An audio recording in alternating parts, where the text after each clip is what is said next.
अकेले उत्तर प्रदेश के अंदर 1500 से ज्यादा शिक्षा मित्रों ने आत्महत्या की है। बैठे रक्षा मंत्री जी। आखिर क्यों संसद में नहीं सुनी जाती शिक्षा मित्रों के हक की आवाज? क्यों इनके हक में बोलने वालों की बातों को दबा दिया जाता है? क्योंकि इस बार धर्मेंद्र यादव के साथ भी कुछ ऐसा ही हुआ। समाजवादी पार्टी के सांसद धर्मेंद्र यादव, जो कि अखिलेश यादव के चचेरे भाई हैं, उन्होंने संसद में शिक्षा मित्रों, अनुदेशकों, आंगनबाड़ी कार्यकर्ताओं, आशा बहनों, पंचायत सहायकों और रसोइयों के हक में जोरदार तरीके से आवाज उठाई। उन्होंने सरकार को घेरते हुए सवाल किया कि क्या इन मेहनतकश कर्मचारियों को स्थायी किया जाएगा या फिर सरकार बस चुनावी वादों से ही काम चलाने वाली है। लेकिन जब वे शिक्षा मित्रों और अनुदेशकों की दुर्दशा पर बोल ही रहे थे, तभी स्पीकर ने उन्हें रोक दिया। अब सवाल ये उठता है कि आखिर संविदा कर्मियों की आवाज संसद में क्यों नहीं सुनी जाती? क्या सरकार इस मुद्दे पर चुप्पी साधे रहना चाहती है? आइए जानते हैं पूरी खबर और देखते हैं कि धर्मेंद्र यादव ने संसद में क्या क्या कहा। देश भर में 15 लाख से अधिक संविदा कर्मी हैं, जो वर्षों से कम वेतन पर काम चला रहे हैं।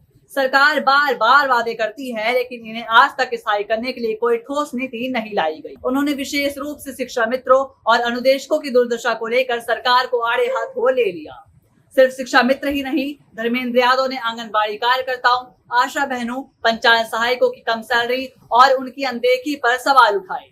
उन्होंने कहा कि सरकार को इन सभी संविदा कर्मियों को स्थायी करने के लिए नीति बनानी चाहिए, ताकि इन्हें भी सरकारी कर्मचारियों जैसी सुविधाएं मिल सकें। लेकिन जब वे इस मुद्दे पर बोल रहे थे, तभी स्पीकर ने उन्हें रोक दिया और बैठने के लिए कह दिया। आइए देखते हैं वीडियो और देखते हैं कि धर्मेंद्र यादव ने संसद में क्या क्या कहा। कि आज आपके माध्यम से देश की सरकार के सामने और देश के साथ साथ कई प्रांतों की सरकारों के भी सामने समाज के उन सबसे ज्यादा मजबूर लोगों की आवाज उठाना चाहता हूं, जिनको हम लोग संविदा कर्मियों के नाम से जानते हैं। सभापति जी, अभी पिछले दिनों केरल की आवाज उठी आशा बहुओं की, और इसी तरह के हालात पूरे देश के अंदर हैं। अगर हम केवल उत्तर प्रदेश की बात करें सभापति जी, तो आशा बहुएं अकेले 4 लाख, इनको केवल रजिस्ट्रेशन के लिए 2000 रुपए मिलते हैं और 600 रुपए पर केस मिलते हैं। रोजगार सेवक लगभग 40,000, केवल 8850 रुपए। शिक्षा मित्र 1,48,000, इनका मानदेय केवल 10,000। आंगनबाड़ी शाखाएं और उनकी आंगनबाड़ी कार्यकर्ती लगभग 7.5 लाख और इनको मानदेय मिलता है केवल 5,000 और 2700। इसी तरह से अनुदेशक लगभग 40,000, मानदेय केवल 8700। इसी तरह से पंचायत सहायक लगभग 40,000, मानदेय केवल 5,000। इसी तरह से रसोईया 3,76,796 और मानदेय केवल 2,000। ग्रामीण चौकीदारों की अलग समस्या।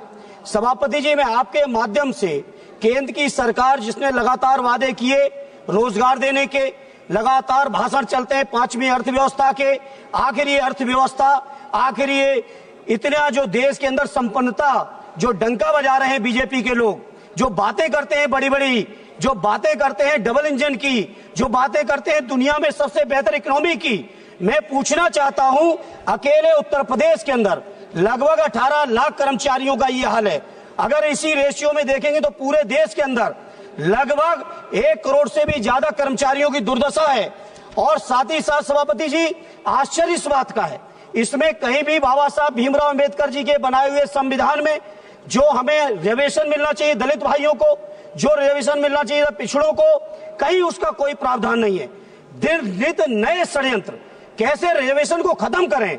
रिजर्वेशन अगर सीधे खत्म नहीं कर पा रहे हैं तो आउटसोर्सिंग के माध्यम से खत्म कर दें।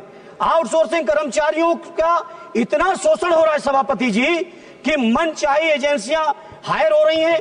वो एजेंसियां अगर 10,000 रुपए सरकार पेमेंट करती है तो 3,000 से ज्यादा पेमेंट कर्मचारियों तक नहीं जाता है। सभापति 1 मिनट लेंगे बस, बहुत महत्वपूर्ण सभापति जी। इसलिए आपके माध्यम से मेरी मांग है, इन तमाम संविदा कर्मचारियों को सरकारी कर्मचारियों को दर्जा मिले, इन कर्मचारियों की भर्ती में आरक्षण हो, इन कर्मचारियों की भर्ती के लिए जो सुविधाएं हैं, उनके कल्याण की, परिवार की, ईपीएफ से लेके तमाम सुविधाएं, वो सुविधाएं मिलनी चाहिए। सभापति जी, इस बात से आप सोचिए, अकेले उत्तर प्रदेश के अंदर 1500 से ज्यादा शिक्षा मित्रों ने आत्महत्या की है। बैठे रक्षा मंत्री जी। धन्यवाद सभापति महोदय। धन्यवाद। आप बैठिएगा प्लीज, आप बैठिएगा, आप बैठिएगा प्लीज, आप बैठिएगा। सभापति महोदय, मैं जिस दिन से इस पार्लियामेंट में आया हूं, मैं लगातार एक मुद्दे के बारे में इस सदन का ध्यान आकृष्ट करते रहा हूं और सरकार को हमेशा जगाता रहा हूं। तो दोस्तों, आपने देखा कि धर्मेंद्र यादव ने संविदा कर्मियों के लिए संसद में कितनी दमदार तरीके से आवाज उठाई। लेकिन सवाल वही है कि क्या सरकार संविदा कर्मियों को स्थायी करेगी, क्या इनके वेतन में वृद्धि करेगी, या फिर ये मुद्दा केवल चुनावों तक ही सीमित रहने वाला है। इस मुद्दे पर आपकी क्या राय है, कमेंट करके जरूर बताएं। वीडियो को लाइक करें और अटल टीवी को सब्सक्राइब करें ताकि आपकी आवाज हर किसी तक पहुंच सके।